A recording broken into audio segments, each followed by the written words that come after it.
دین مراد یا اخرت ته نعمتونه د اخرت ته مراد دي والله فرمایي چې مونږ پیغمبر ته اگر چې د دنیا د باغات د دنیا د نعمتونه نه دی ورکړي خو لیکن د دې بدله ورته الله جل جلاله په اخرت کې ورکړي یعنی اخرت کې ورله دا ټول نعمتونه ورکړي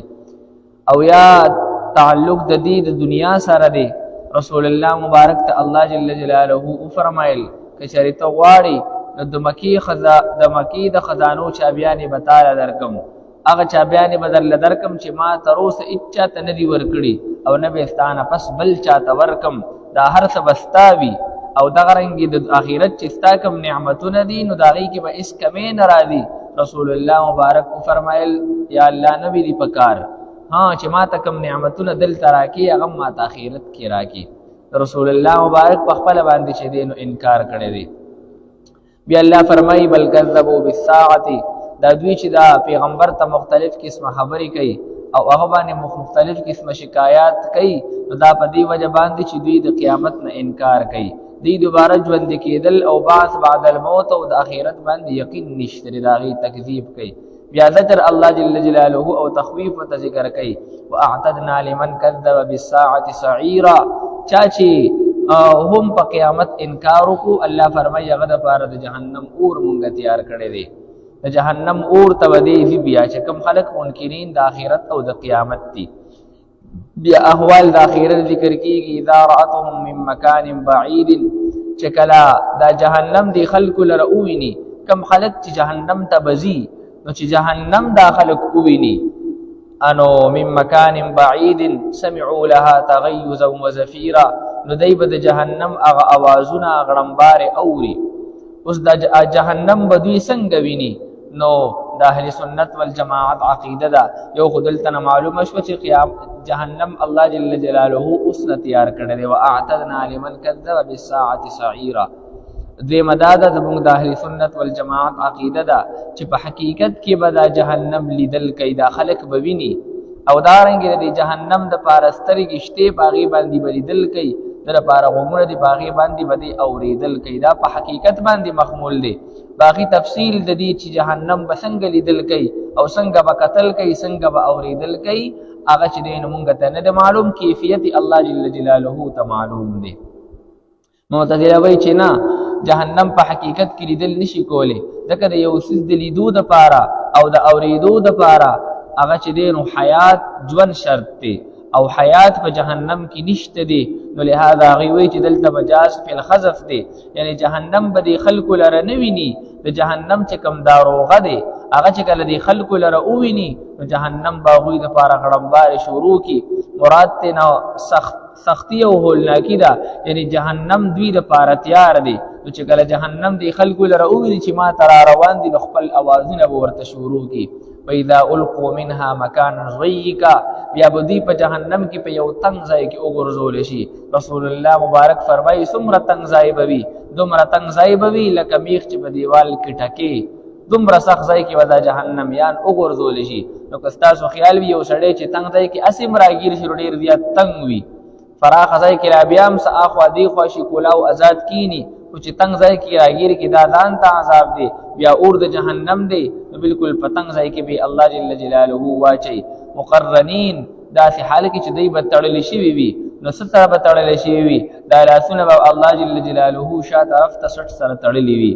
یا چې کوم شیطانان د دې ملګری دي هغه به ور سره الله یو ځای تړلې وي او بیا به دوی چې وباسي دعو هنالک ثبورا هل تو بیا دوی اوازونه کوي د هلاکت تخپل ځان د پاره یا الله مون هلاک کی او یې هلاکت زمونږه الله ورته فرمایي لا تدعوا اليوم ثبورا واحدا وادعوا ثبورا كثيرا اے اوس یو هلاکت مغواړه اوس ډیر هلاکتونه د خپل ځان د پاره چې دین وغواړه قل اذلك خير دا بشارت اخروی دی الله فرمایي تو ورته وای پیغمبره آیا دا چې کوم جهنم ذکر شه دا غوړه دی او یا هغه جنتونه چې الله جل جلاله به متقیانو پرهیزګارانو ته ورکي هغه غوړه دی كانت لهم جزاء ومصيرا او الله فرمایي دا جنتونه او دا باغونه دا بدل دي جنتیانو د متقیانو دا او د دې زائد ورتلو د دې دی انو الله جل جلاله کان صيغه ذکر شو معنا دا گویا کې دی د به الله ورکي یعنی یقین د پاره کان ذکر شو گویا چې ورکړي دی ورته گویا چې دا نعمتونه الله متقیانو ته ورکړي دي لهم فيها ما يشاءون جنتیانو ته هغه سوي چې کوم دی غواړي نو معلومه شوه چې اخرت کې به او په جنت کې به انسان خواهشات برابرېږي هر چې دنیا ده په دنیا کې د چا خواهشات تر اوسه پورې نه دي برابر شوي او نه به د چا خواهشات برابر شي هر چې جنت ته الته چې بیا څه غواړي هغه به الله جل جلاله ورکوي ها بعضې اشیاء دنیا سره مناسب دي اخرت سره مناسب نه دي نو چې کوم اشیاء دنیا سره مناسب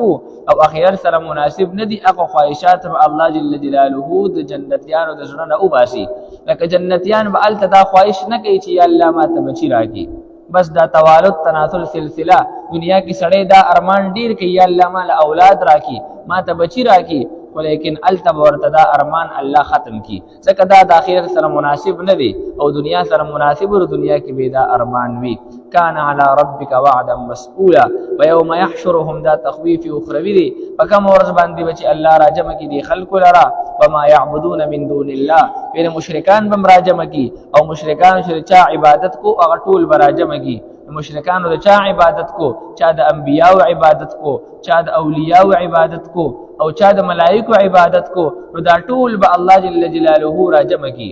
مشرکان به یو طرف ته وي او دارنګ دوی چې د چا عبادت کو د پیران دا اولیاء الله دا انبیاء کرام دا ملائک ټول نو الله جل جلاله به د الزام په تور باندې و فرمایي انتم اضللتم عبادی دی فرشتو ته ملائکو ته اولیاء ته الله وی ای زما دا بندگان چې دا مشرکان دي دوی تاسو گمراه کړیو معنا دا تاسو ورته ویلو چې زما عبادت کوي تاسو دوی ته ویلو چې زما عبادت کوي انت قلت للناس اتخذوني وامي الهين من دون الله لقد حضرت عیسی علیه السلام متعلق راځي الله ورته فرمایي اے عیسی انت قلت للناس تا دي خلق ته ویلو اتخذوني وامي الهين چې ما او زما مور په خدای باندې اونې من دون الله سوا زمانہ الله ابو فرمای ما قلت لهم الا ما امرتني به اي الله ما ته خدا سره مناسب نو هغه ورته ویل چې تا را ته کم حکم او کم امر کړو نو په تور الزام به الله فرمای دی اولیاء او دی پیغمبرانو ته چې تاسو زما دا بندگان دوی چې دینو زمانہ اړولیو او کنا ام هم ضل السبيل یا دی په خپل باندې گمراه شوی د لارې سمینا هغه ورته جواب کیوي سبحانك فاکر تعالی رایلو یا خدای د شریکنا ما کان ينبغي لنا موږ د پاره خدا ته بالکل مناسب نه وا موږ د پاره کم زائده خبره جایز وا چې موږ دوی ته ویل چې موږ عبادت وکي موږ خو ورته داسې نه دی ویلي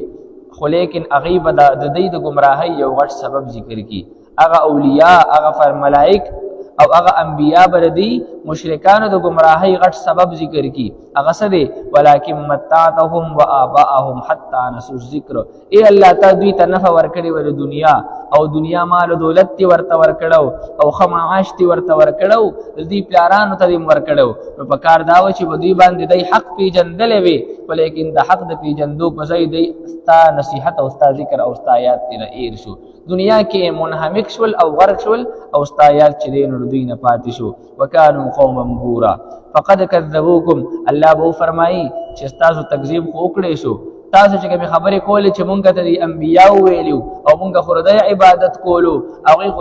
تاسو خبرو تکذیب وکړو تاسو په وړاندې او چې مونږ ورته نه دی ویلي